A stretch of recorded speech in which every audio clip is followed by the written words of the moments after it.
Hola, buenas tardes a todas, a todos, compañeras, compañeros, amigos, amigas. Bueno, estáis en la Escuela Julián Besteiro, yo creo que casi todos la conocéis, pero bueno, como yo simplemente quiero daros la bienvenida, sí que quiero explicaros un poquito para los que no conozcáis la Escuela Julián Besteiro, pues hablaros brevemente qué es la escuela. La Escuela Julián Besteiro es la escuela de formación sindical confederal de la Unión General de Trabajadores, y deciros que antes de que fuera lo que hoy veis, la escuela de formación de UGT, pues fue la escuela de capacitación social, que fue una idea del ministro de Trabajo de aquellos tiempos, de la época, Antonio Girón de Velasco, que fue también el que puso, bueno, el que estaba interesado porque se formara a los trabajadores en aquella época, cosa rara, pero así estaba. Al principio la escuela estaba ubicada en Ciudad Lineal y posteriormente, bueno, pues convenció al caudillo para que construyera este edificio y se hiciera esta escuela, y la llamaron la Universidad Laboral de los Trabajadores.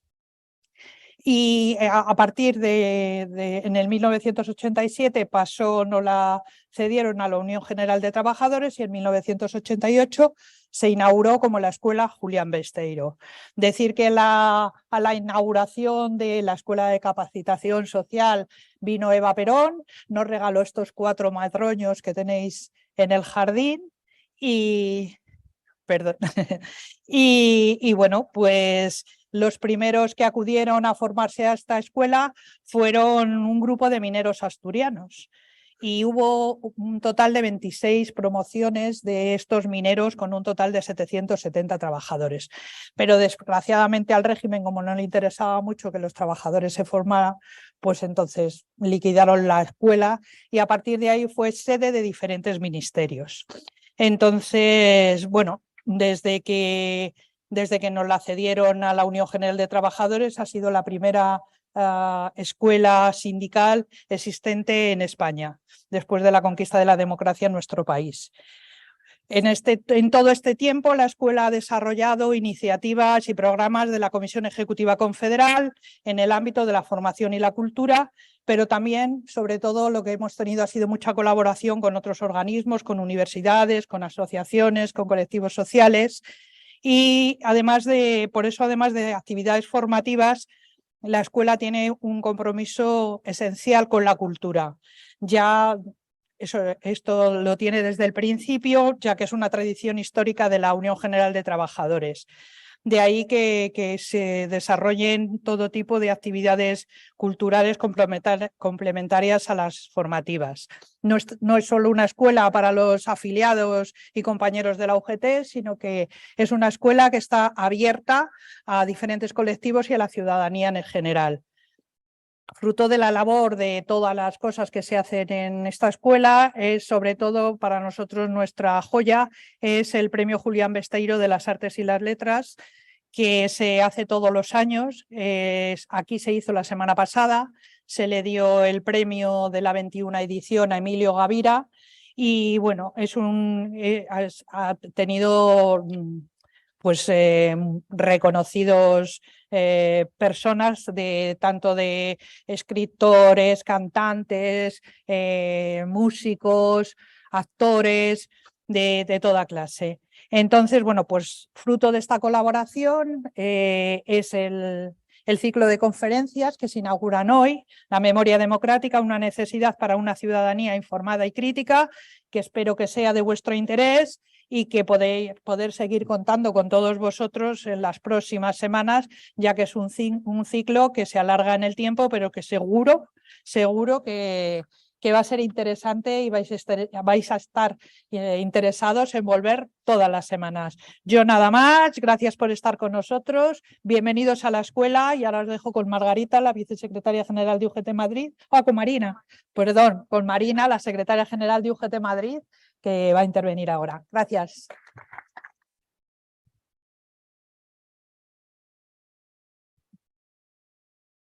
Gracias. Bueno, pues bienvenidos a todos y todas. Gracias, Juan Lobato, por estar aquí. Gracias a todos los miembros de la ejecutiva del PSOE de Madrid. Gracias, María Sáenz. Gracias, Sara Bonmati. Muchas gracias, compañeros, compañeras de la Comisión Ejecutiva Confederal, Sanín, Ana, Isabel. Muchísimas gracias por acompañarnos. Queríamos también darles las gracias a los concejales que vienen de distintos municipios, a Rosa de Alcalá de Henares, a Ramón Silva de Madrid. Gracias por acompañarnos. También a los compañeros de la Comisión Ejecutiva de UGT de Madrid y a todos los compañeros y compañeras delegados y delegadas de la Unión General de Trabajadores y Trabajadoras. En primer lugar, agradecer a Isabel Navarro que nos acoja en esta escuela, que es nuestra casa y en la que muchos de nosotros y nosotras nos hemos formado sindicalmente desde que empezábamos en estas labores. Quiero agradecerte que nos lo hayas puesto tan fácil, que sobre todo el trabajo también, agradecer el trabajo de Isabel, que está empezando a poner en marcha un programa ímprobo para realmente hacer de la Fundación Progreso y Cultura una organización que va a ser un referente en la cultura en la Comunidad de Madrid. Yo, sabéis que llevo poco en UGT Madrid y para mí fue una sorpresa que UGT Madrid contara con una fundación. Yo llevaba algún tiempo ya en la Federación de Servicios, Movilidad y Consumo de Madrid trabajando y en la estatal, pero no era conocedora de que la Unión General de Trabajadores y Trabajadoras tenía un elemento tan importante, tan necesario para dinamizar la cultura en la Comunidad de Madrid y hacérsela llegar a nuestra afiliación. Y creo que tenemos un trabajo importante por delante y fruto de este trabajo pues es este ciclo de conferencias en el que tenemos la suerte pues, de contar con grandes compañeros de viaje, en este caso con Juan, pero serán muchos los que a lo largo de las diferentes jornadas nos vayan a acompañar. Parece obvio que cuando se habla de memoria democrática se tiene que hablar de historia, pero la verdad es que la memoria tiene otras muchas más aceptaciones aparte de esa aceptación de historia, porque para la mayoría de las personas que han trabajado en la historia han sido rigurosas y científicas para determinar cuáles han sido los hechos que han acontecido a lo largo de los años. Pero la verdad es que ha habido momentos en que en la historia que esa rigurosidad o el determinar los hechos científicamente no ha sido fácil porque para hacerlo ponían en juego su vida. La memoria, por tanto, va mucho más allá de la historia escrita y para muchas personas pues sus vivencias, lo que pudieron escribir les suponía haber puesto en peligro su propia vida, la de sus familias y en muchos casos incluso el poder decir lo que realmente pasó en determinados años, pues sí, les costó la vida. Todavía hoy continúa la polémica a la hora de escribir lo que ocurrió entre determinados años, en los años entre 1936 y el 75 con la guerra civil y la dictadura. El silencio continúa profundamente en muchos de los que nos acompañáis, en muchas de las familias. Y es necesario que esa fractura que se provocó en parte de la sociedad por un golpe militar que desencadenó esta guerra civil, bueno, pues al final es necesario poner negro sobre blanco qué es lo que pasó en aquellas circunstancias y dar al final sentido a la lucha de muchas de las personas que realmente quieren que la historia sea conocida tal y como pasó. Por suerte, en la actualidad, las iniciativas de muchas de las víctimas, de muchos familiares, del trabajo de investigaciones que están intentando dar a la luz muchos testimonios, historias, de los restos y de los documentos que han quedado ocultos, pero que se están trabajando para que realmente eso salga a la luz, pues se interpreten de forma correcta y nos digan realmente a toda la sociedad qué es lo que ocurrió durante esos 40 años. Los cuerpos de muchos de los represaliados por el régimen fascista se encuentran todavía en muchas fosas comunes o individuales en las que al lado de las carreteras, en las cunetas, en las cercanías de muchas de las prisiones y donde se concentró y encerró a mucha de la gente y muchos de ellos en medio del monte, de los que además muchas no tendremos ni siquiera conocimiento.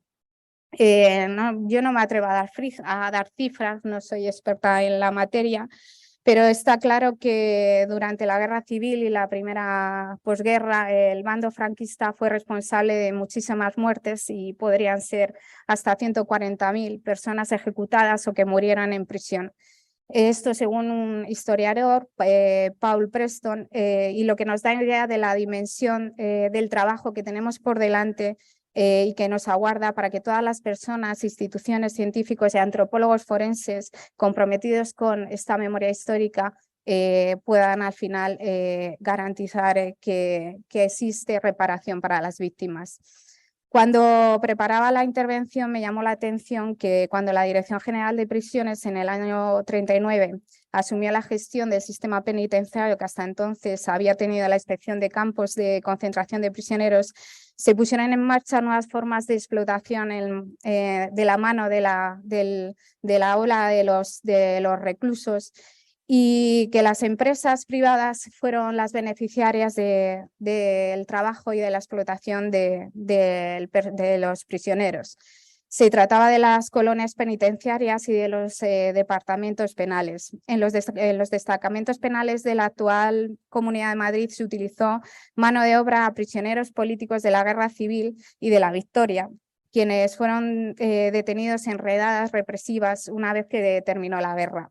Prisioneros que redimían sus penas con un trabajo forzoso si es que su cuerpo aguantaba y no morían. Los republicanos pasaban sistemáticamente por diversos campos de prisioneros, campos de concentración, cárceles y destacamentos penales antes de ser liberados, si es que lo conseguían, en lo que se conocía irónicamente como el turismo penitenciario. Como parte de la condena operativa de la disciplina franquista, que pretendía eliminar a parte de la población reclusa y quebrantar la voluntad del resto de los que allí estaban y quebrar en definitiva la dignidad o la poca dignidad que les quedaba después de todo el sufrimiento. Y una cuestión que me llamó poderosamente la atención es que aunque los trabajadores fueran hombres, en los talleres penitenciarios trabajaron muchísimas mujeres presas. Llegaron a construir del 8 al 10%, suponer entre el 8 y el 10% de la población reclusa de la posguerra, y aunque casi nunca se reconocía el trabajo como un medio para reducir sus condenas, estuvieron también obligadas a estos trabajos forzosos. En este marco, las mujeres presas no podían entrar en el sistema de reducción de penas a través de estos trabajos, y estas mujeres fueron delincuentes, se las consideraron delincuentes, eran en muchos casos prostitutas, putas, se les llamaba, como literalmente se las solía denominar, y se regeneraba y encadenaba el modelo ideal de esposa en contra de pues el ejemplo que ponía el régimen de esposa, madre, hermana, y lo enfrentaba con la situación que ellas tenían para quitarles todavía más la dignidad. El camino no podía ser el del rescate físico del trabajo y mucho menos el intelectual. La rendición femenina se entendió a través del recogimiento y del tratamiento religioso intensivo, convirtiéndose a las órdenes religiosas en verdaderas administradoras de las cárceles de mujeres, y culminó con la creación a finales del año 41 en el Patronato de Protección de la Mujer, organismo dependiente del Patronato Central de Rendición de Penas por el Trabajo. Contabilizar cuántas mujeres estuvieran en esta situación es prácticamente imposible.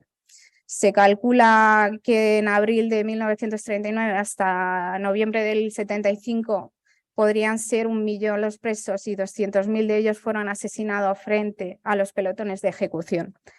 En Madrid, recién acabada la Guerra Civil, actúan permanentemente 5 consejos de guerra sumarísimos de urgencia que juzgaban entre 200 y 300 personas diarias, contra más de la mitad de las cuales se solicitaba siempre la pena de muerte. En algunos archivos o centros burocráticos tienen que existir datos concretos sobre el número de detenidos y sancionados en una u otra forma, de los muertos sin juicio previo y de los que fueron condenados a largas penas de reclusión, de los fallecidos en prisión y de los que fueron fusilados y ejecutados en el Garrote Vil en los años 36, 37 y 38. y transcurridos entre los años 39 y 75.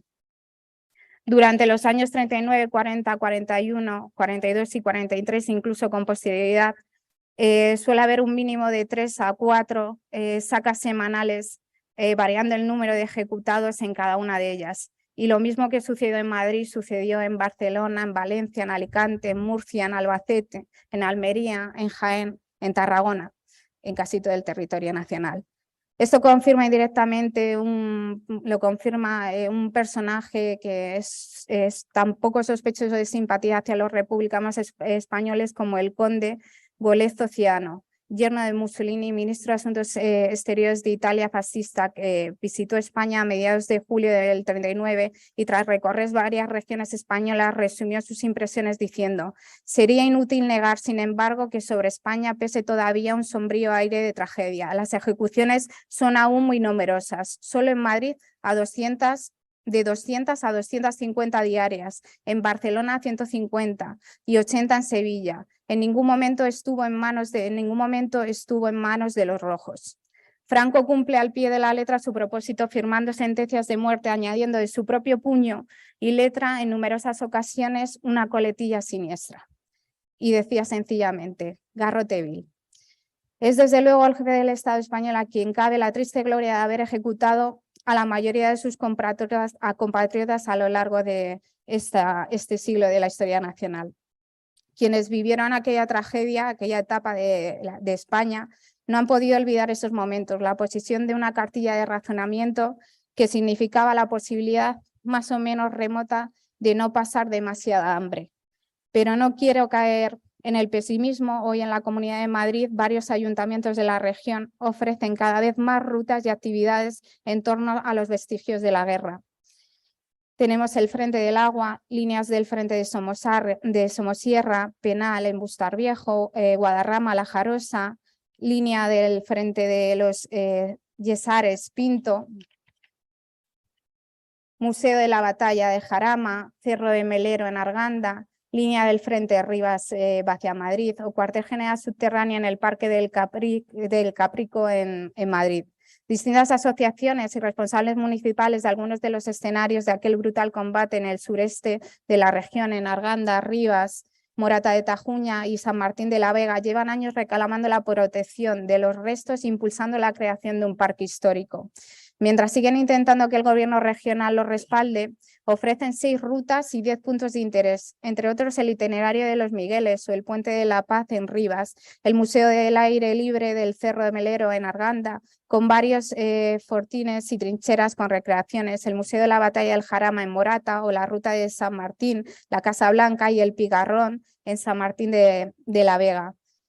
¿Por qué es fundamental conocer nuestra historia? ¿Por qué es fundamental saber qué es lo que aconteció? Debemos preguntarnos: ¿está preparada la sociedad para rescatar del olvido y valores los restos que hasta hace muy poco yacían en los campos y eran tratados como escombro? Gracias a los gobiernos progresistas en España existe un marco jurídico que está siendo mejorado y que puede ayudar a proteger la memoria. Existe también un conocimiento acumulado por parte de asociaciones y eruditos y expertos y un interés creciente, yo creo que en el mundo académico, en el profesional y también en el sindical. Y existe al mismo tiempo un interés por parte de la ciudadanía por recorrer el territorio y conocer lo que realmente pasó, conocer su memoria. Por lo tanto, creo que la sociedad sí está preparada y es el momento de hacer el rescate del olvido, aunque en Madrid tengamos un gobierno que no quiera actuar a favor de nuestra memoria. Solo una idea más. Muchas de las personas de las que he hablado eran de la UGT, de un sindicato que ha cumplido 134 años. Por eso nos queremos sumar a la celebración de la Ley de Memoria Democrática, a la que le falta poco para ser efectiva. Una ley que dignifica y que cumple las expectativas de las entidades que reivindicamos mediante el principios, la verdad, la justicia, la reparación y la garantía de no repetición. La etapa más difícil para la UGT fue precisamente la de recuperar esta ley, el golpe de Estado, la guerra, la dictadura y, por supuesto, la recuperación desde la legalización del sindicato en el año 77. Abro un paréntesis simplemente para decir que los sindicatos fueron legalizados más tarde que los partidos políticos y tuvieron que pasar hasta 16 meses desde la muerte del dictador para poder conseguirlo. Decía que la UGT tras la guerra quedó prácticamente desmantelada y su historia durante el franquismo se vio entrecortada por la desactivación periódica de sus núcleos, el desmantelamiento de sus ejecutivas y el exilio obligatorio de toda la dirección. El golpe del Estado militar fascista del 36 truncó la obra social de la Segunda República Española y de las casas del pueblo y dejó un reguero de víctimas, no solo como consecuencia de las acciones de la guerra, sino de la brutal represión que las fuerzas franquistas durante y después de la contienda ejercieron sobre los que no pensaban como ellos. Una parte muy considerable de esas víctimas eran militantes de esta organización, de la Unión General de Trabajadores y Trabajadores. Las mujeres republicanas y ugetistas merecen un recuerdo especial porque sufrieron una represión aún mayor que los hombres, pues no eran consideradas ni siquiera prisioneras de guerra, sino delincuentes comunes, tal y como eran tratadas en cárceles y presidios, con sus hijos y hijas hacinados y con una brutalidad en los campos de concentración y en las prisiones franquistas, y además en muchos casos terminaron asesinadas también en las sacras. El programa de acción aprobado en el último congreso de UGT hizo la siguiente propuesta de actuación a favor de la memoria histórica. UGT Madrid está colaborando y lo va a seguir haciendo en todas las acciones que sirvan para paliar el estado de cosas actual, impropio de un país democrático perteneciente a la Unión Europea. Hay que seguir trabajando para devolver la dignidad que merecen las víctimas y sus familias y restituir la memoria histórica de los que dieron su vida defendiendo la legalidad vigente frente a los golpistas. El reciente traslado del Valle de los Caídos de los restos del dictador y mayor responsable de la guerra civil supone una primera reparación moral que debe continuar en un futuro próximo. Un monumento que se construyó con presos republicanos forzados y donde descansan cuerpos de víctimas sustraídos sin el consentimiento de sus familias, en la mayoría de los casos no puede permanecer por más tiempo en el estado actual ni puede servir de monumento de concordia de ninguna clase. La derecha española, heredera directa del franquismo, en una considerable proporción niega estos hechos, miente y difama a personas e instituciones cuyo único delito fue defender, algunas con su vida, la legalidad democrática de la Segunda República.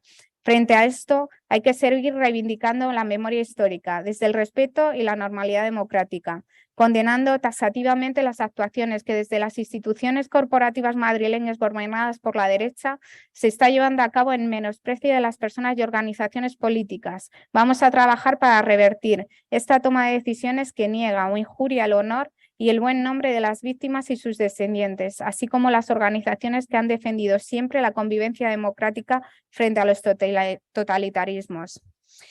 Termino ya. Hoy empieza un ciclo de conferencias titulado Memoria Democrática, una necesidad para la ciudadanía informada y crítica. Este ciclo nace de la idea de Antonio Chazarra, que siempre acierta con los temas que hay que tratar y de los que hay que hablar.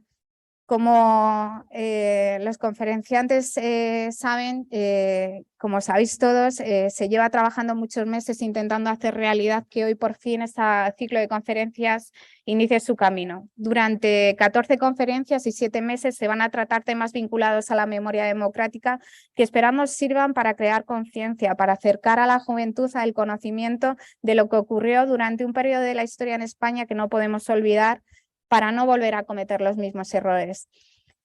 Por este atril pasarán personas conocidas en esta materia de distintos aspectos, personas filósofas, políticos, historiadores, sindicalistas, todos y todas ellos con un gran prestigio y un enorme conocimiento que no han dudado en ningún momento en aceptar la invitación que se les ofrece desde la Fundación Progreso y Cultura, desde la Unión General de Trabajadores y Trabajadoras de Madrid.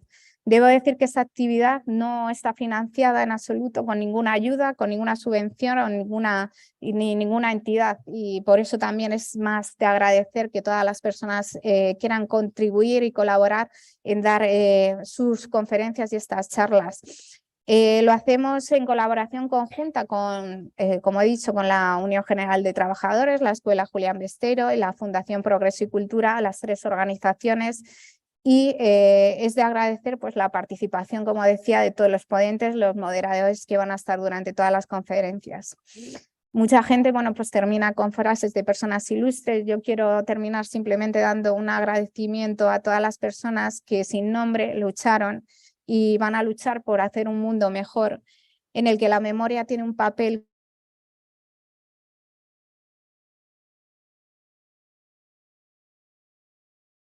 de las que descendemos, que nos sentimos orgullosas y orgullosos de ser, de ser progresistas, de ser sus descendientes, de sus ideas, de sus ideales, y que perdieron en definitiva simplemente la vida porque eran rojos, porque amaban las ideas que tenían, porque creían que merecía la pena luchar por ellas y por un mundo en el que la solidaridad, la democracia, la justicia eran valores en los que había que defender, y digo, incluso con su vida, y que de verdad tenían en el corazón la alegría de sentir que tengan este reconocimiento de que hay trabajo por hacer, pero que hay compañeros y compañeras que lo van a seguir impulsando, esos valores, esas ideas y el respeto por la memoria de todos los que perdieron su vida por ellas. Así que nada, muchas gracias. Le doy la palabra a Margarita para que dé luego el turno a nuestro conferenciante.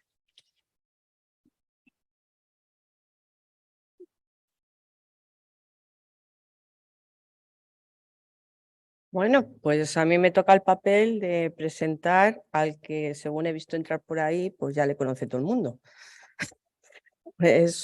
No sé, sí que es verdad que cuando me puse, bueno, voy a dar 4 detalles, pero porque le conocéis ya de sobra. Juan. Claro. Bueno, yo he sacado algunas cosillas. Que nace en Madrid, es gato, un 5 de noviembre de 1984. Es funcionario del Cuerpo de Técnicos de Hacienda, con lo cual nos vendrá muy bien si llegas a donde queremos que llegues. Para poner orden, efectivamente. Licenciado en Derecho y Administración y Dirección de Empresas por la Universidad Autónoma de Madrid. Ha sido profesor de Derecho Tributario en la Universidad Autónoma de Madrid. Yo he sacado una parte que me parece importante. Siempre que se habla de alguien, parece que la parte personal pues que no existe, ¿no? Le vemos siempre solamente en un área. Y bueno, pues es casado y es padre de 2 hijas y un hijo. 3. Se inicia en política, no me has dejado acabar. Inicia en política como concejal en Soto del Real y miembro de la Comisión Ejecutiva del PSM del PSOE. En las elecciones autonómicas a la Asamblea de Madrid del año 2015 fue en el puesto 25 de la lista de su partido, que encabezaba Ángel Gabilondo. Al mismo tiempo fue candidato a la alcaldía de Soto del Real, proclamándose en las últimas elecciones como vencedor. Elegido en ambos comicios, tomó posesión como alcalde de Soto del Real el 13 de junio de 2015, siendo el primer alcalde socialista de su localidad desde el fusilamiento de Eugenio Candelas durante la Guerra Civil. Fue reelegido por mayoría absoluta en las elecciones municipales celebradas en mayo del 2019. En 2017 presentó su candidatura a la Secretaría General del PSOE de Madrid, enfrentándose a José Manuel Franco y Eusebio González, quedando el segundo con un total de un 19,74% de los votos. En abril del 2021 renunció a la alcaldía de Soto del Real para concurrir a las elecciones autonómicas anticipadas a la Asamblea de Madrid de mayo del 21.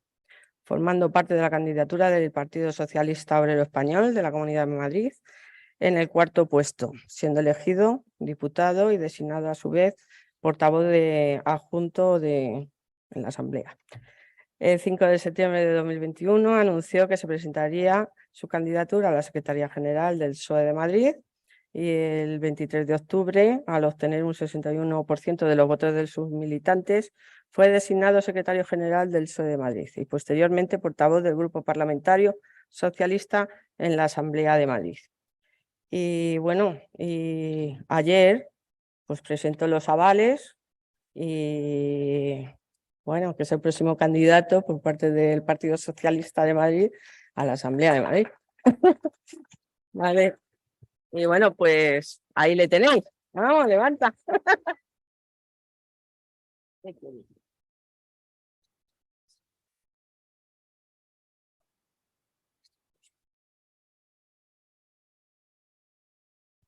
Muy bien, pues oye, muchas gracias, Margarita, has dado detalles interesantes. Un placer estar en casa, en un sitio tan maravilloso como este. Isabel, muchas gracias por acogernos. No conocía la anécdota de los árboles, pero me la apunto, desde luego. Y siempre es un placer estar aquí. Esto es un sitio maravilloso. Lo comentaba con Marina a la entrada.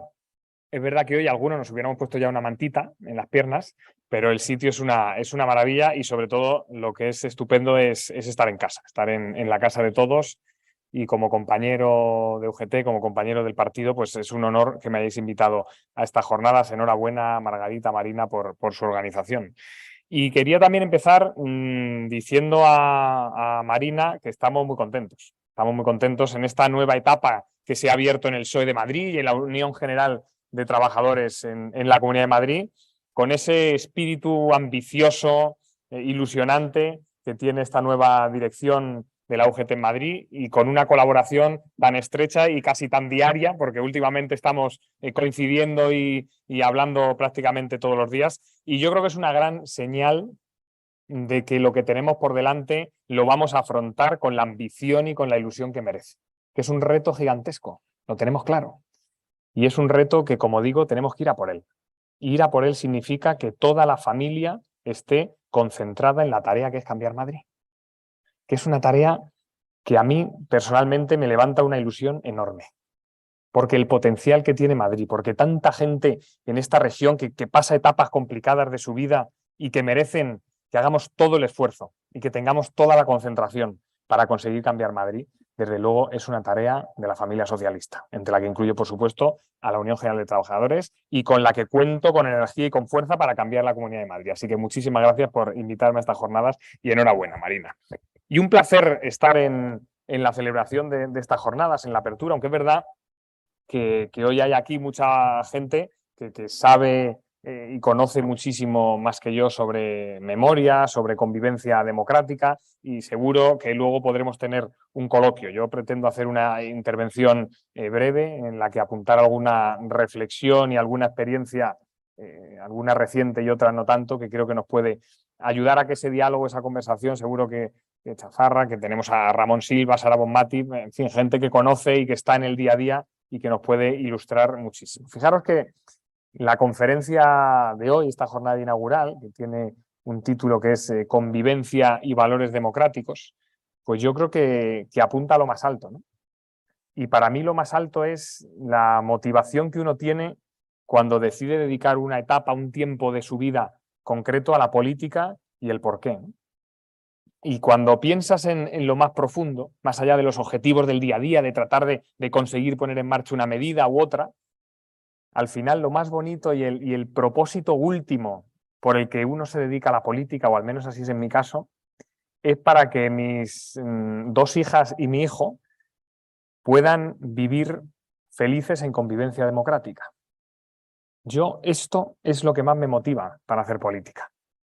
Porque creo que la felicidad está ahí, está en ser capaz de compartir un proyecto de vida, de país, de región, con otra gente que no tiene por qué pensar como tú, pero con la que eres capaz de compartir no solo caminos, sino diálogo, discusión, afrontar retos conjuntamente, aunque no seamos todos exactamente iguales, ni mucho menos, ¿no? Por lo tanto, la convivencia, para mí creo que es el reto más ilusionante y más importante de quienes nos dedicamos a la política.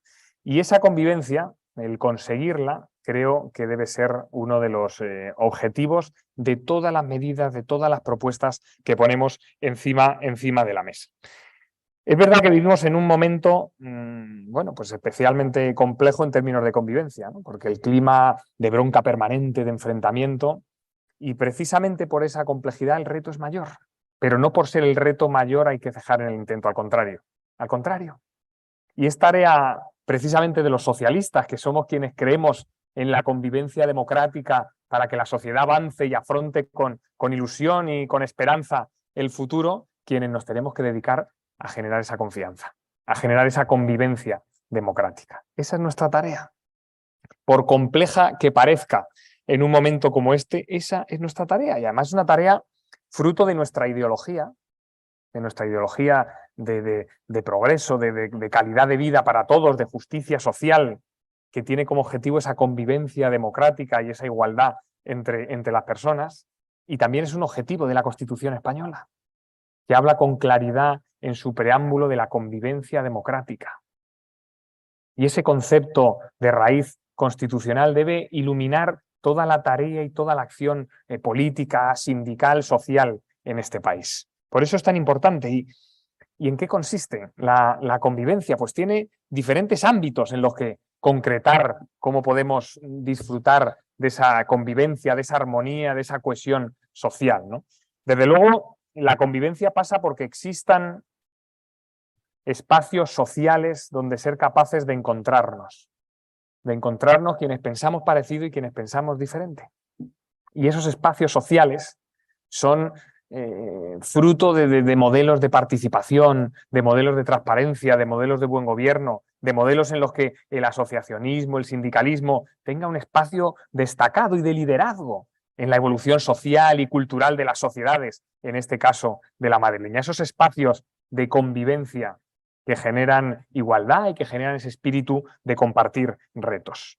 Pero no solo espacios sociales abstractos, es que la convivencia también consiste en la existencia de espacios físicos donde encontrarse las personas. Y esto uno cuando es alcalde con el tiempo lo acaba entendiendo, ¿no? Y acaba entendiendo que cuando tomas, por ejemplo, una decisión como que la acera a la puerta de un colegio, en vez de medir 1,20, mida 3,5 metros, eso no es solo un elemento de comodidad, eso es un elemento de convivencia.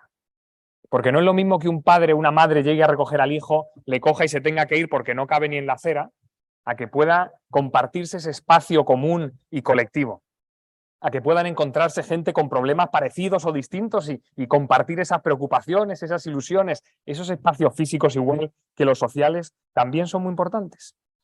Pero no solo existen esos espacios sociales, esos espacios físicos, porque la convivencia es también un concepto dinámico que va evolucionando en sus formas y a la que tenemos que irnos adaptando. Y hoy también la convivencia está en otros espacios que no son físicos, que son espacios digitales.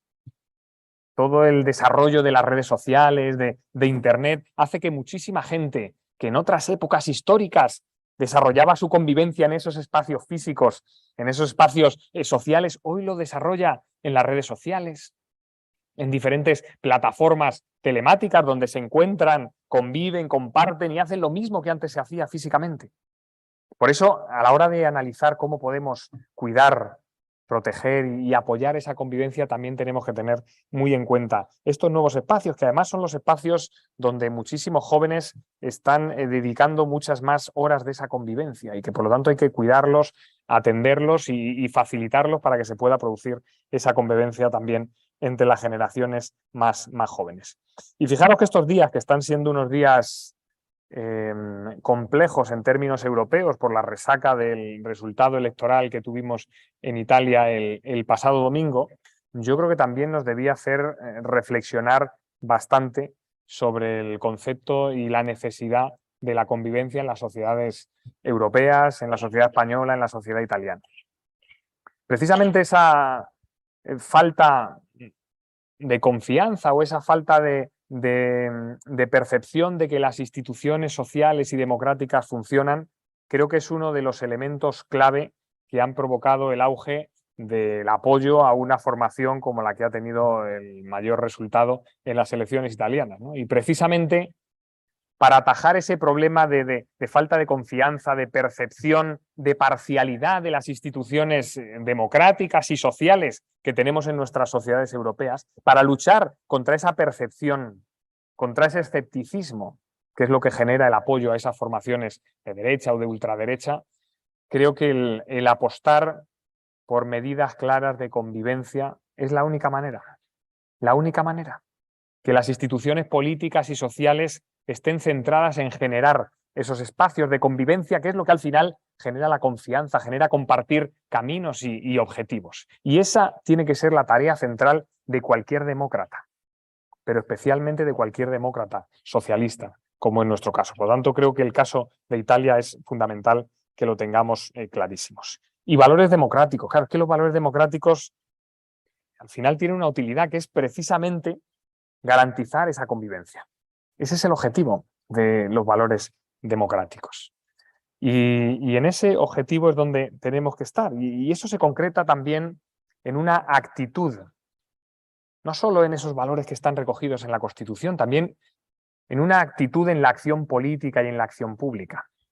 Y una actitud hacia la convivencia es una actitud de respeto, de comprensión, de defensa con convicción de los valores y de las ideas que uno representa, teniendo siempre la capacidad para empatizar y para escuchar y atender a otros que no piensan como nosotros.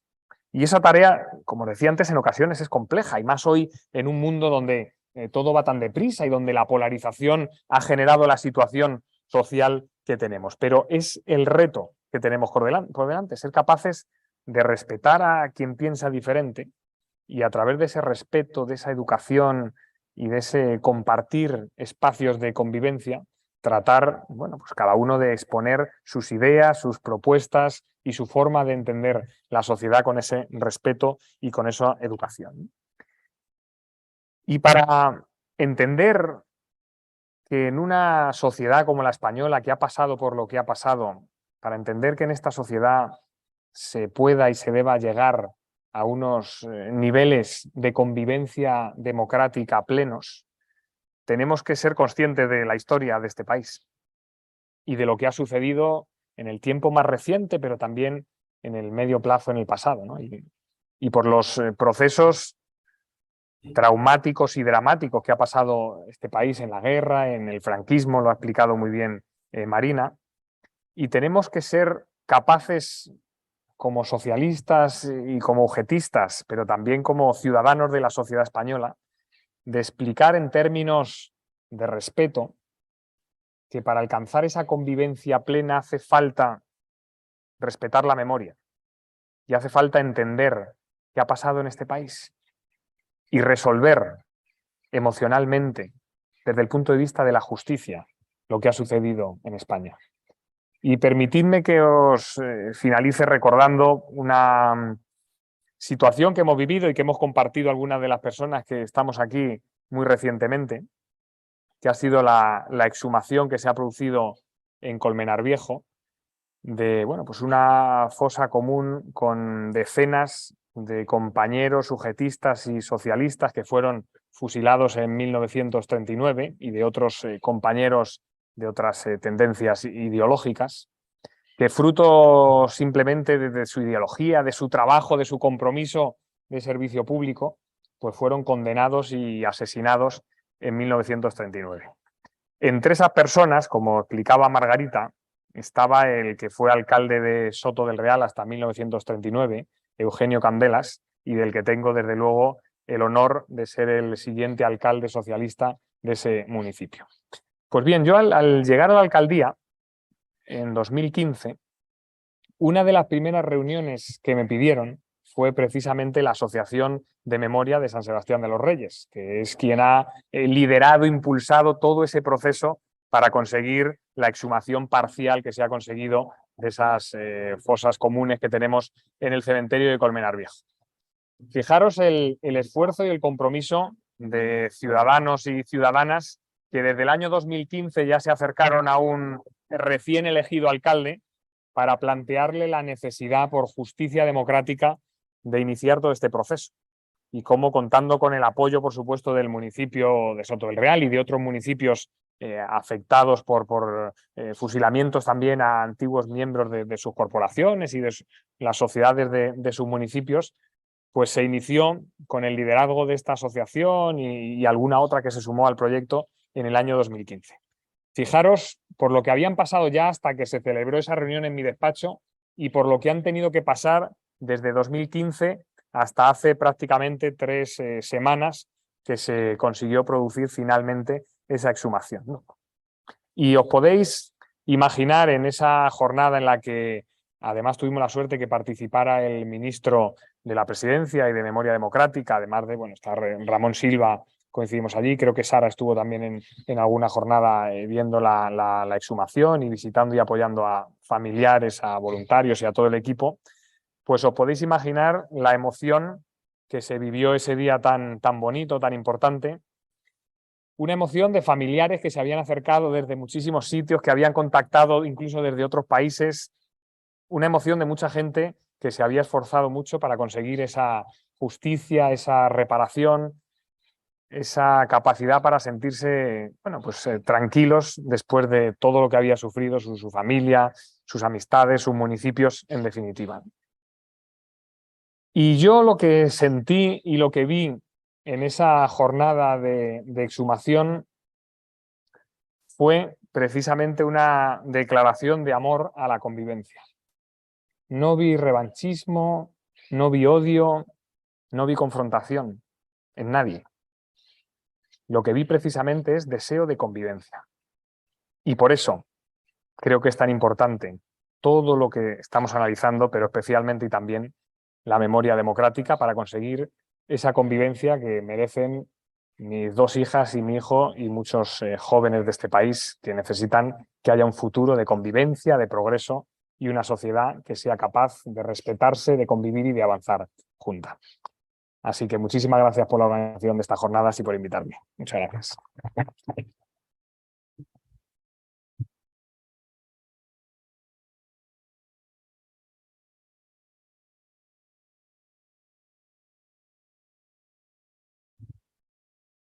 Bueno, ahora pues os toca preguntar, hablar. Bueno. Pues Timoteo, ya que me sé tu nombre.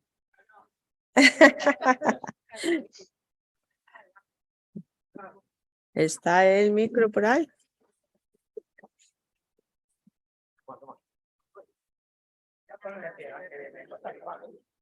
En primer lugar,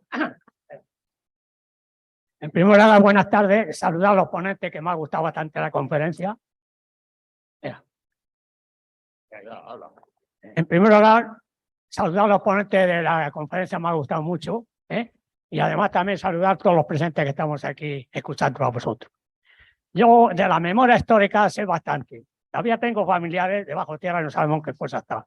Eso por una parte. El abuelo de mi mujer, por ser de la JT y el Partido Socialista del Colegio de la Jara de Toledo, no sabemos qué fuerza está. Lo hemos reclamado en Salamanca y no aparece por ninguna parte. Y muchos más, ¿eh? Pero no me voy a extender mucho. No me voy a extender mucho porque sería una novedad. Bueno, pues entonces, yo lo único que os pido a los que se vayáis a presentar, tanto para el ayuntamiento, para la comunidad y para el gobierno, las próximas elecciones que vengan, al menos que sean militantes de clase.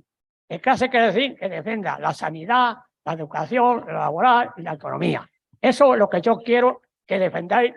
Yo a mis 86 años que voy a hacer ya no estoy yo para esas cosas, pero tengo para ayudaros y defenderlo. Y entonces, para que tengáis conocimiento de todo eso que os digo, que se presenten, que sean militantes de clase. Voy a dejar un documento que yo he elaborado para que nos sirva de ayuda y le podéis agregar lo que os parezca bien, los que seáis candidatos, como los que no, los que estéis haciendo el programa, para que os sirva de ayuda y ganemos el ayuntamiento, la comunidad y el gobierno. Salud y verso salud.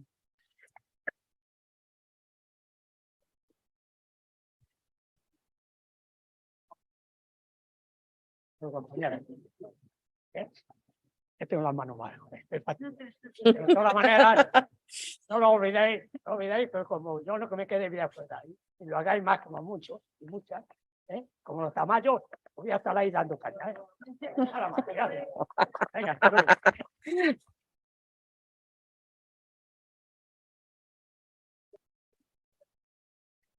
A ver, ¿alguien más? A ver. Bueno, muchísimas gracias por la organización de todo el ciclo de conferencias. Me hace mucha ilusión venir, a ver si como alumna vengo y aprendemos bastante, que creo que es importante, pero también sacarlo a la calle es muy importante también que estemos fuera, porque es ahí donde hay que hacer un contrapeso a una realidad, que es en la educación. Aquí tengo a Juan López.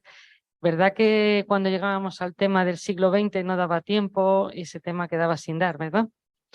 A lo mejor hay que hacer propuestas para que algún día de todo esto se abren en las escuelas, ¿no? Lo dejo ahí porque creo que es un tema que desgraciadamente se habla poco, no se cultiva esa necesaria, como diríamos, lo bueno de la discrepancia, que es fundamental y que nos enriquece. Quizá no lo estamos transmitiendo bien. A lo mejor la discrepancia no la sabemos trabajar, manejar en todos los ámbitos, no solo en el político, ¿eh? Y creo que es por ahí por donde empieza efectivamente la democracia, por entender que eso es bueno y que eso es fantástico. Pero eso creo que quizá en la escuela es donde hay que enseñarlo, probablemente para crear socialismos socialistas. Yo siempre digo, no tanto buscar el votante socialista, sino mirar en los colegios si realmente estamos haciendo las cosas como creo que debería ser, ¿no? Gracias. Gracias a ti. Bueno, buenas tardes. Muy rápidamente, muy interesante digamos, tu discurso o algunas de las cuestiones que has planteado. Y yo lo que quería decir fundamentalmente es que lo sucedido en Italia el domingo, pero no solo en Italia, lo sucedido en Estados Unidos o en Brasil, la lección que nos debe quedar es que los derechos y las libertades nunca están conquistados de una vez para siempre, sino que pueden sufrir retrocesos y hay que reconocer que nos hemos vuelto un poco cómodos y que la comodidad en parte ha permitido que llegaran a donde no han debido llegar. Y bueno, habrá tiempo a lo largo de estos meses de hablar de memoria democrática desde distintos puntos de vista, pero uno que me gustaría que lo tuviéramos como norte es que la memoria, bueno, es convivencia, es tolerancia, es respeto, pero que la memoria es democrática, es una memoria de la libertad y de los derechos frente a los totalitarismos que niegan la ciudadanía y que niegan esas libertades y los derechos. Gracias. Señor de allí.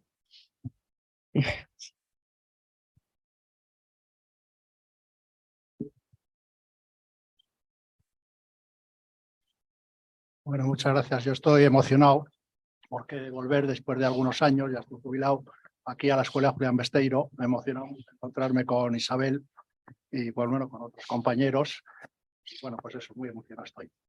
Desde luego me ha gustado mucho todas las intervenciones, la de Marina y la de Juan, y sobre todo por el sentido democrático, el sentido de convivencia, ¿no?, que tanto ha repetido Juan Lobato.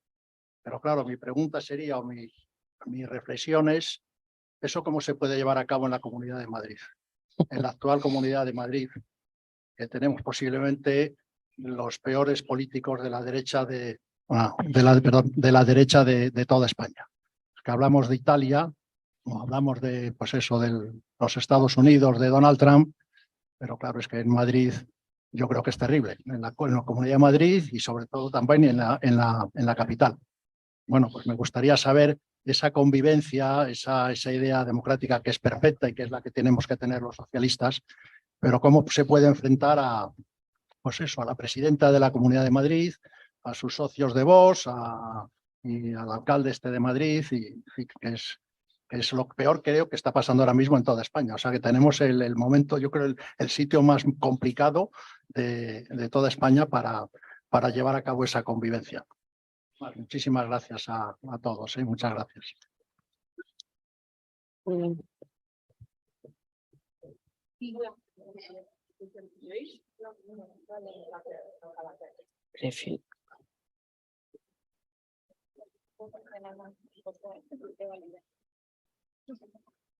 Hola, bueno, soy Graciela. Lo primero quiero decir rápidamente que me acuerdo, Antonio, cuando gobernaba Rajoy, que tuvimos ahí 8 años horrorosos, y la Fundación Progreso con Jesús, aquello en Maldonado, ahora será donde vosotros digáis, ¿no?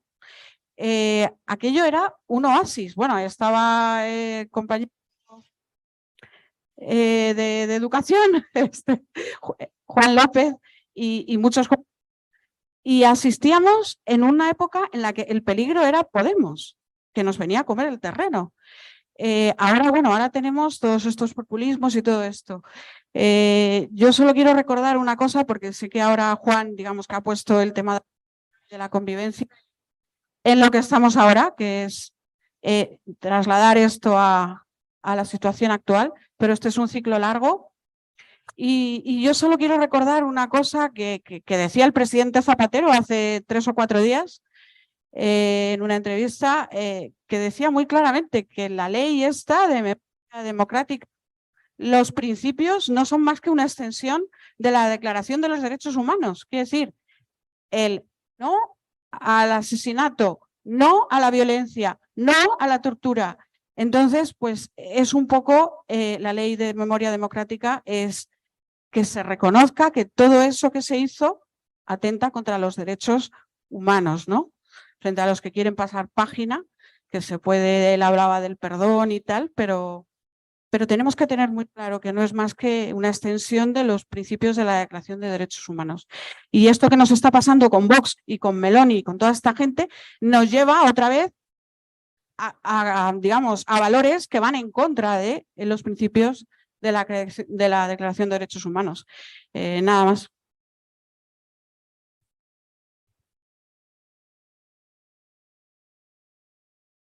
A Jesús allí. Bueno. Da igual. Buenas tardes a todos, gracias por venir. Soy Juan Carlos Vallejo, UGT Presidencia. Ella es la secretaria de UGT Presidencia del Ministerio de la Presidencia. Soy andaluz. En Andalucía ocurrió un error que no tenía que haber ocurrido nunca. Yo no sé si fue la persona o fueron los errores. Susana Díaz se enfrentó con la UGT. Eso fue un error de los grandes. De ahí sale Pedro Sánchez, que hoy es presidente. Esos errores no deberíamos de volverlos a cometer, bajo ningún concepto. Y ahora un pequeño apunte para Juan. Hay un tren que llega a Tres Cantos y que sube a Colmenar Viejo, pero después se para ahí. La vía del tren está hasta Burgos. Nadie ha hecho el intento de que se vuelva a llevar pasajeros a la sierra, salvo Juan. Enhorabuena.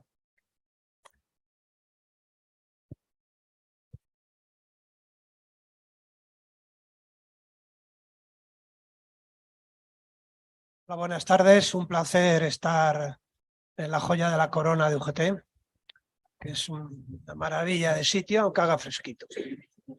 Un placer, Juan, compañera de UGT, amigos de la Fundación, muchas caras conocidas que veo por aquí. Simplemente 2 o 3 agradecimientos. Isabel Vilabella, secretaria... la gerente de la fundación, la secretaria era, bueno, directora gerente de la fundación. Gracias, Antonio, por siempre tus buenas ideas en organizar estos ciclos. Y gracias, Juan, compañeras, por estar aquí. Una anécdotilla pequeña, que espero que te sirva, Juan. Hace años hicimos, en varios ciclos que hemos hecho ya de memoria, a lo largo de los años, la Fundación lleva un camino recorrido que está en unas perfectas manos ahora para seguir recorriéndolo. Hace muchos años alguien dio una conferencia sobre valores democráticos, sobre convivencia. En el momento era convivencia democrática y pluralismo. Interesante también, que a veces se nos olvida. Bueno, pues aquella persona que dio la conferencia era un diputado, un tal Pedro, hoy es el presidente. Un tal Juan, hoy nos ha dado una conferencia. Gracias, compañero presidente.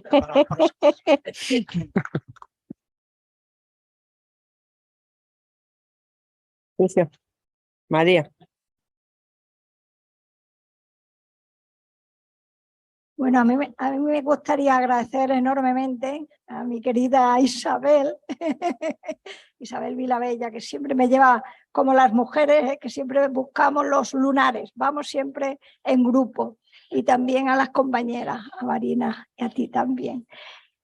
Yo creo claramente que estamos todos deseando ser presidentes y que podamos en verdad la Comunidad de Madrid volver la dignidad a esas mujeres que las raparon, las pelaron, le quitaron su dignidad, las insultaron, las mataron, y a todos los hombres valientes que quisieron defender la democracia. Y lo digo yo, una nieta de un asesinado del otro bando, y que desgraciadamente me enteré muy tarde de que mi padre era socialista, muy tarde, y de la reivindicación tan importante de defender a la gente y de hacer posible que sea precisamente la democracia bien armada, con organizaciones, con sindicatos, con partidos, y que entren las escuelas, que se abran por fin las escuelas, que nuestros niños y niñas no digan las burlas que dicen cuando se les hace una encuesta, que no saben ni lo que fue el golpe de Estado de unos fascistas que no quisieron ni acecharon la República. Tuve la suerte de conocer al médico Azaña, tuve la suerte de conocer a mucha gente, incluso el perdón, como se fueron conseguidos a través del profesor Laín Entralgo, un médico eminente. Y sinceramente, si resisto, en gran parte es por la memoria de esa ausencia. Yo quiero leer los libros de escuela, lo que fue nuestra historia y además la transición, que también participé en ella. Gracias. Muy bien.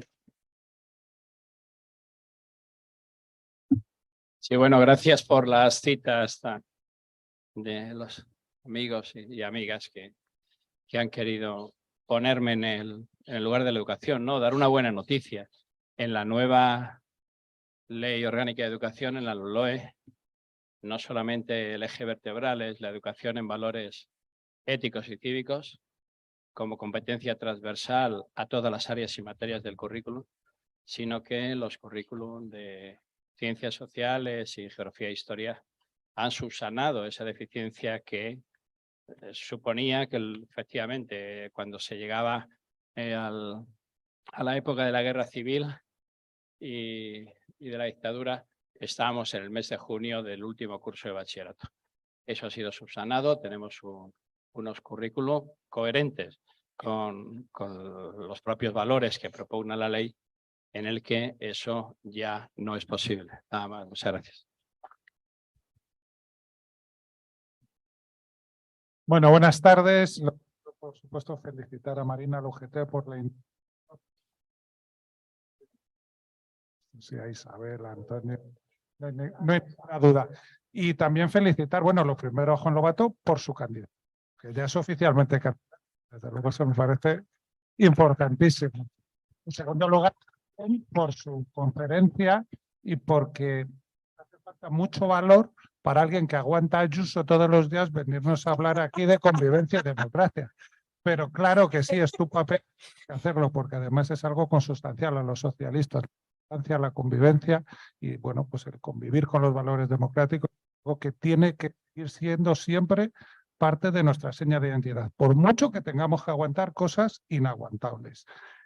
Hablar un poquito de memoria, además es relacionarlo, pues por ejemplo, yo daré una conferencia aquí ya el año que viene sobre memoria de Madrid, pero hilando con algo que ha dicho Marina, la represión de las mujeres, aquí muy la cárcel de Ventas, la cárcel de la que se Rosas para ser fusiladas, que había una web municipal que contaba toda la historia, un proyecto que se hizo en el anterior mandato. El actual concejal presidente había desconectado de la web municipal. El otro día estuve en el pleno de Salamanca con los compañeros de Salamanca, que parece que ya hemos conseguido con el trabajo de ellos que se vuelva a poner en marcha. Vamos a ver si es verdad. Y en la necesidad de educación, que se ha dicho muy bien, muy cerquita, estaba la cárcel de Torrijos, que tú pasas por allí, ves una placa y que ahí escribió Miguel Hernández Las nanas de la cebolla. pero no dice que es que estaba preso, no explica que las nanas de la cebolla vienen de que las cebollas que no recogían en el campo era lo único que podía comer su mujer para alimentar a su bebé, ¿no? Todas esas cosas pues hay que difundirlas y en eso estamos. Muchas gracias. Gracias. Hay otro. Hola, buenas tardes. Vamos a ver, me vais a permitir que ya como estoy en un lado de la trinchera, ¿no? que tiene bastante que ver con, no digo que yo vaya a desaparecer mañana, pero con los que ya van desapareciendo, sí me gustaría decir que una labor muy importante de la memoria es reivindicar, rehabilitar y recordar y dar justicia y reparación a la gente que ha sido represaliada. Yo pertenezco a una generación que estaba en la Universidad de Madrid en los últimos 60 y primeros 70. Empecé a militar en la clandestinidad y justamente uno de los recuerdos que quería aportar es a una persona que ha muerto recientemente, que fue concejala socialista de el equipo de gobierno de Tierno Galván, y que fue, antes se lo comentaba Antonio, que también tiene ya unos cuantos años de militancia. Esta persona me afilió a mí con 18 años, yo tengo ahora 73. En el año 68 me afilió a las Juventudes Socialistas, a una coordinadora. Y digo esto porque creo que ya forma parte de la memoria histórica o de la memoria democrática. Y esta persona era Francisca Martínez Garrido, que ha fallecido muy recientemente y que desgraciadamente, digamos, bueno, pues ha tenido, digamos, una época última muy dura desde el punto de vista de salud, pero sobre todo de olvido, porque desgraciadamente pues, las personas que han luchado pues, van poco a poco olvidándose de ellas. Me acordaba también de otro que ha muerto recientemente. Este no era ni español ni luchador, digamos, pero que colaboró muchísimo con el principio de determinadas organizaciones democráticas, de funcionarios, que fue Dieter Konieczki, que también ha fallecido relativamente hace poco. Y por último, quería hacer un recuerdo un poco triste, quizás que estoy yo muy melancólico esta tarde, ¿no? Pero quería recordar... Ha sido las magnolias. Sí. O los magnolios. Los magnolios. Entonces, quería recordar también una noticia que he leído hace creo que menos de una semana, y es que se ha archivado definitivamente lo último que quedaba de la causa argentina. ¿Y por qué digo esto? Pues porque justamente me refería a mis compañeros de lucha de finales de los 70, que fueron torturados y masacrados, alguno todavía queda por ahí, como mi compañero de curso, como le llamo yo siempre, el papá del niño Errejón, José Antonio Errejón Villacieros, que fue militante del Partido Socialista. Y muchos de ellos, yo no, pero muchos de ellos, pues Santiago Izar, muchos fueron, el propio José Antonio Errejón, fueron masacrados por gente que ha muerto en la cama, como el señor González Pacheco, que tendrían que responder ante los tribunales y no han respondido jamás. A mí me parece muy triste que se haya cerrado la causa argentina, porque creo que todavía hay gente viva que ha padecido en sus carnes la represión franquista y que esa causa debería seguir. Bueno, nada más.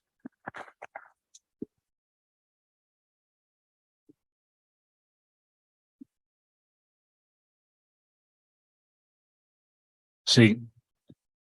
Bueno, soy Sebastián Pacheco, secretario de formación de Confederal de UGT, presidente de la Fundación Largo Caballero Y nada más que deciros, Marina, que habéis tenido una de las mejores ideas en hacer este tipo de jornadas a lo largo del tiempo, a ti y a Isabel, que creo que llevo de forma así un poco de encargo también saber lo de memoria histórica de tipo confederal y decirte, Juan, que tu padre estuvo aquí dándonos clases hace 25 años para formar sindicalistas del sector público con cursos de gestión pública de la Ortega y Gasset y tal, ¿no? Me ha encantado aquí porque he recordado de que aquí tuvimos largas horas con él de formarnos con eso. Deciros que me parece que es una idea fenomenal, sabéis que todo lo que esté en nuestras manos, y agradeceros en nombre de la Comisión Ejecutiva Confederal, todo lo que esté en nuestras manos apoyar este tipo de ideas es fundamental. Ahora mismo estamos en dos proyectos, uno de identificación de todos aquellos posibles afiliados de la UGT en todas las causas, tenemos ahí abierto, gracias a la labor que está haciendo Fernando Martínez, el secretario de Memoria Democrática, y de la nueva, digamos, actitud del gobierno en cuanto a la memoria democrática.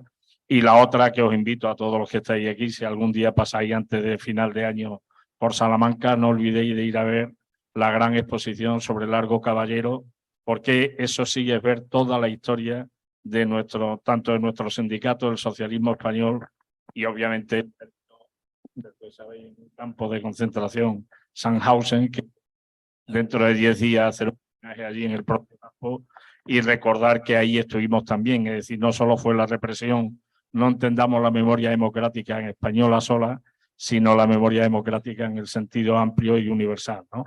Y después tengo de Isabel no sé cuántos correos diciéndome de qué vas a hablar, porque creo que tengo que venir en marzo por aquí a estas conferencias, viendo un poco las intervenciones de hoy, porque hoy ha sido la última vez. Os voy a hablar de una cosa que decía un profesor mío de historia contemporánea, que murió el hombre, era de la Carlos III aquí, Antonio Rodríguez Lajera, y es una frase que yo creo que queda muy bien en constancia de esto, ¿no? Decía, cuando descolgamos los cuadros de Franco, de las paredes y tal, del franquismo, se nos olvidó quitarlos. Entonces, de esos clavos voy a hablar porque eso tiene que ver con la educación. El día que venga en marzo hablaré de los clavos que nos quedan para hacer un poco lo que ha dicho Juan, que yo creo que es la clave, la convivencia. Hay una cosa que no se nos olvide, en educación hay que educar también en emociones en este país, que eso se nos ha olvidado también. Y ahí es donde llegaremos a lo que tú dices, Juan, la convivencia efectiva. Gracias.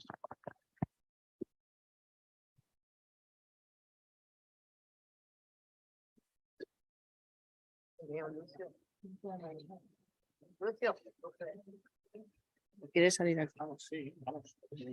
Sí, pero muy breve. Lo digo desde aquí. Nada, agradecer las intervenciones de todos y compartir la inmensa mayoría de las reflexiones y agradecer el conocimiento que nos trasladáis. En este sentido, claro, el tema de la educación es fundamental, el que nosotros además podamos hacer este ciclo y podamos también trasladar a toda la sociedad conocimiento es fundamental, pero desde luego en las escuelas tiene que ser. Lo sabemos, si mi propia generación no llegaba a la historia del siglo XX, pero a veces lo que nos encontrábamos en los libros no era la historia de verdad, por eso tan necesario la memoria y cumplir con esos principios de verdad y de justicia, también por supuesto reparación y no repetición. Cuando nos encontramos ahora en Europa con este alzamiento del totalitarismo, con el fascismo en la peor de sus versiones, lo que tenemos que intentar es que esto no se reproduzca en España. Y cuando muchas veces comento con mis compañeros, yo sí siento miedo porque hemos llegado a escuchar que nuestro secretario general confederal, que el secretario confederal de comisiones obreras tenían que ser encarcelados. Si la libertad de expresión llega hasta estas posibilidades, gente que entre en las instituciones, como hemos visto que el fascismo entró por las instituciones, ¿cómo no poder parar esto? Esto hay que, evidentemente se para con conocimiento, con verdad, con justicia, que cuando se llegue a los tribunales realmente haya sentencias reparadoras, se para con esto y se para no repetir lo que sucedió en este país. Y conseguir la convivencia se consigue educando a las generaciones, pero es que además el sistema educativo lo dice claro, hacia dónde tienes que ir, no a los conocimientos de las competencias, sino a enfocar al libre desarrollo de la personalidad de los menores y claramente a los valores democráticos. Eso es el sentido de la educación y es lo que nos hemos olvidado en este país cuando hablamos de educación, conocimiento, competencias, pero la realidad es que lo que tenemos que hacer es educar en valores democráticos y que cada niño, cada menor se desarrolle dentro de su propia personalidad con esa libertad y dando esos valores y ese conocimiento.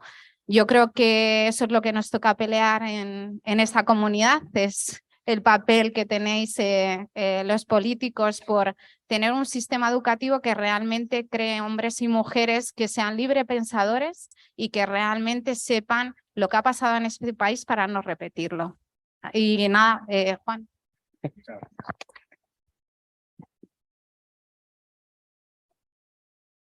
Muchas gracias, Marina. Bueno, yo empezar por reiterar el agradecimiento y la felicitación. Me ha resultado, vamos, interesantísimo escucharos a todos, escuchar la conferencia de Marina. He ido apuntando, creo que casi todas las intervenciones y sí que me gustaría, bueno, aparte de la emoción de Timoteo, que le dé con mucho cariño las propuestas que nos trasladas, y además las pasaré a Oti, que está por aquí, que es la coordinadora de programa. Sí, señor, muchas gracias.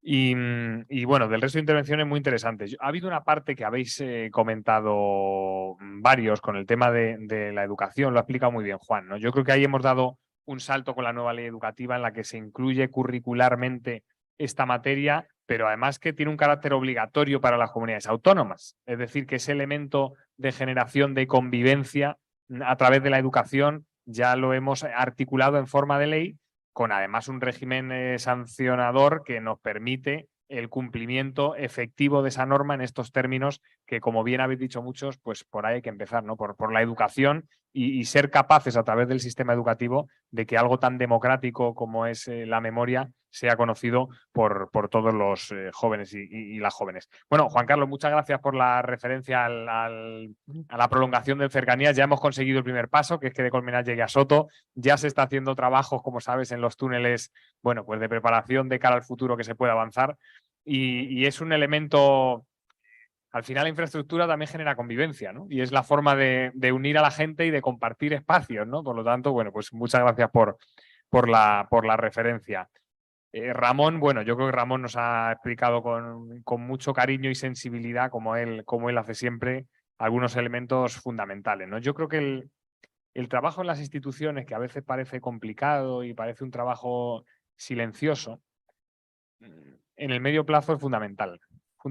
Y ahí, Ramón, sabéis el compromiso y la convicción que ha tenido en la defensa en un ayuntamiento como el de Madrid, que parece un monstruo tan grande en el que una cosa así no tiene importancia, pues la importancia de que un concejal de un grupo municipal socialista en la capital de este país haga el trabajo de defensa y de reivindicación que ha hecho Ramón, pues nos hace hoy estar en unos niveles en Madrid de mayor avance en esa conciencia democrática y de la memoria. Así que, Ramón, enhorabuena y mil gracias por sujetar la bandera en tiempos muy difíciles y en un sitio tan complicado como Madrid.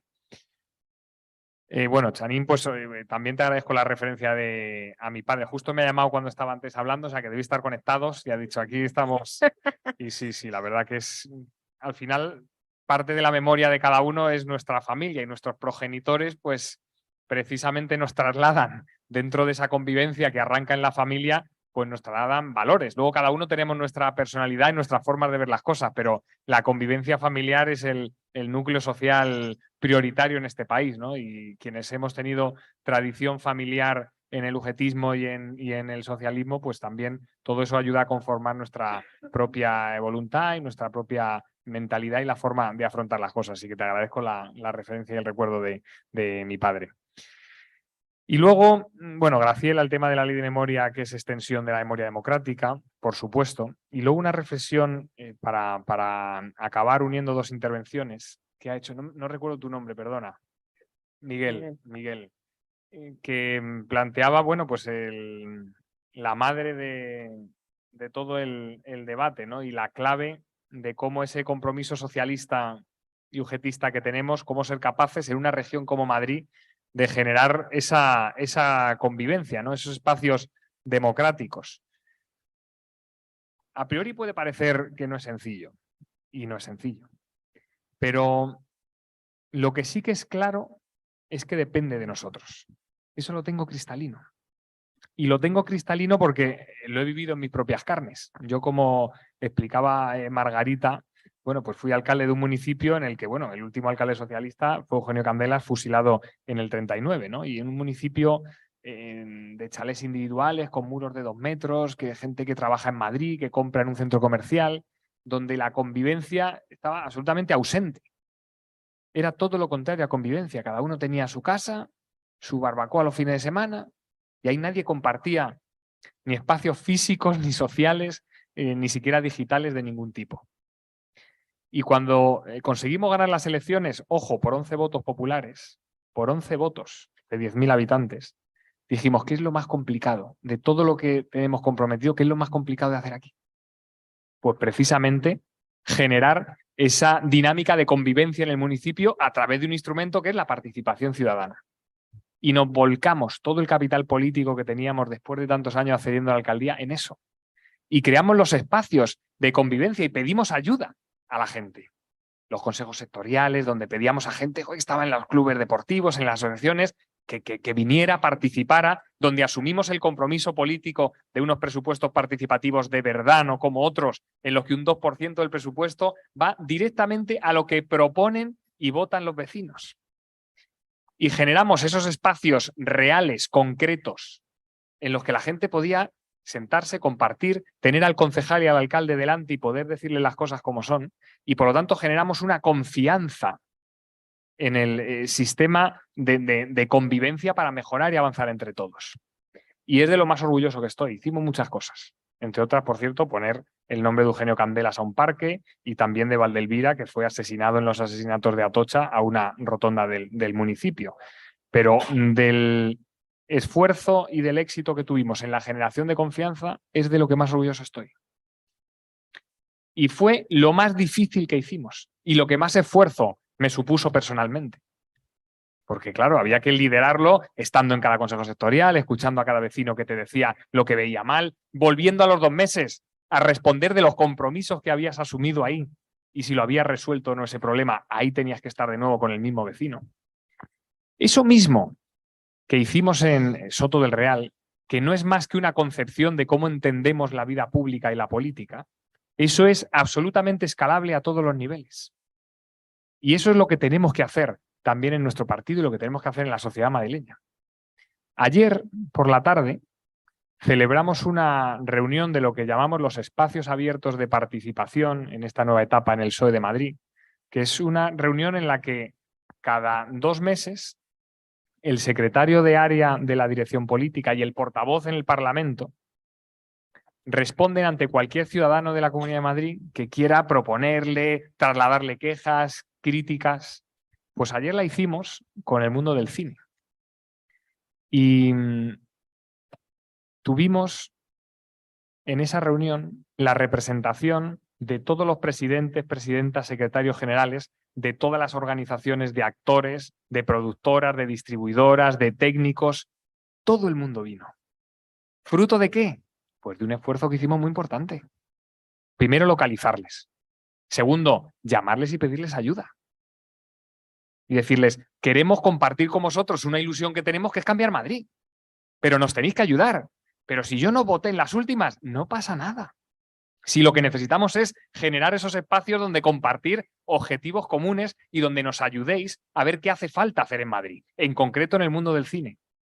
Pues fue una reunión que empezó con escepticismo, como es lógico, porque ¿qué me llama el candidato del PSOE cuando sabe que yo no he estado en el PSOE, ni que soy del PSOE, y me pide ayuda para compartir? Y cuando llegan allí se encuentran, oye, con el presidente de las salas de distribución, que se encuentran con la presidenta del sindicato de actores, que se encuentran con todos esos representantes del mundo del cine que ni entre ellos se veían, y empiezan a compartir, a reflexionar, a trasladarnos qué se puede hacer mejor en Madrid, cómo desarrollar todo el potencial en el mundo del cine concretamente. Eso es convivencia. Y si escucháis los audios y los mensajes que me han mandado hoy muchísimas de estas personas que participaron, que no tienen nada que ver con el PSOE, ni han militado nunca en el PSOE, pero a los que hemos hecho el esfuerzo de pedirles que participen, que nos den su opinión, que nos critiquen, que nos digan, eso es convivencia, eso es generar esos espacios. Claro que hay que trasladar esa ilusión, esas ganas y hacerlo con todas las consecuencias. Ir ahí un secretario general y candidato a presidente sabiendo la situación en la que está, por ejemplo, la tramitación del Estatuto del Artista o los derechos para las productoras independientes en las que hay una polémica importante, hay que ir ahí y dar la cara. Y que te puedan decir, oye, pues esto lo veo mal. Claro, pues para eso estoy, para escucharte, entenderte y en lo que coincidamos ayudarte a pelearlo. Eso es generar espacios de confianza. Y eso lo tiene que hacer el PSOE. Porque es el partido que representa a la mayoría demócrata transversal de esta sociedad. Y eso depende solo de nosotros. Dice, no, pero es que aquí Ayuso, Almeida, claro, ellos tienen sus estrategias, que es todo lo contrario, es destruir la convivencia. Es generar enfrentamientos, conflictos, alimentar polémicas, insultar, atacar permanentemente. Y nuestro trabajo es otro. Nuestro trabajo es ser capaces de explicar que nuestro proyecto político se basa en la generación de convivencia. Y se basa en que solo con consensos y con una convivencia democrática las sociedades avanzan y mejoran los derechos de la gente y la calidad de vida de las personas. Eso es complejo, claro. Que requiere mucho esfuerzo, claro, mucho. De todos. De mí el primero, pero de todos. Ese es el reto que tenemos. Y depende de nosotros. Así que vamos con todo a por ello. Muchas gracias.